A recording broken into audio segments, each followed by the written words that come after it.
Top quality और consistent performance के लिए सिर्फ सिल्वर पंप्स। टॉप क्वालिटी और कंसिस्टेंट परफॉर्मेंस के लिए सिर्फ सिल्वर पंप्स, नाम याद रखना।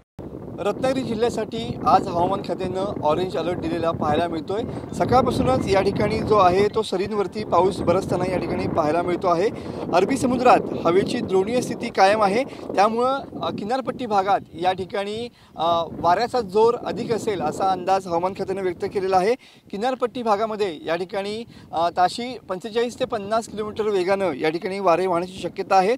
तर सकाळपासूनच पावसाचा जोर जो आहे तो कमी असलेला पाहायला मिळतोय। मात्र असं असलं तरी पण सरींवरती बरसणाऱ्या पावसामुळे या ठिकाणी सर्वच नद्या या दुथडी भरून वाहताना पाहायला मिळतात।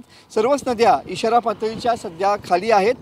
संगमेश्वर आणि रत्नागिरी तालुक्यातून वाहणाऱ्या बाव नदी सुद्धा सध्या पात्राच्या बाहेर आलेली पाहायला मिळते। गेल्या 24 तासात रत्नागिरी जिल्ह्यामध्ये 53 मिलीमीटर इतका पाऊस झालेला आहे।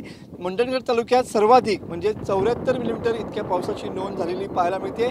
आज पावसाचा जोर हा कायम राहणार आहे, त्यामुळे रत्नागिरी जिल्ह्यासाठी आज देखील या ठिकाणी ऑरेंज अलर्ट आहे। तर किनारपट्टी भागात वेगवान वारे वाहण्याचा अंदाज देखील हवामान खात्यानं व्यक्त केलेला पाहायला मिळतोय। कॅमेरामन समीत गजनेसह मनोज लेले, TV9 मराठी, रत्नागिरी।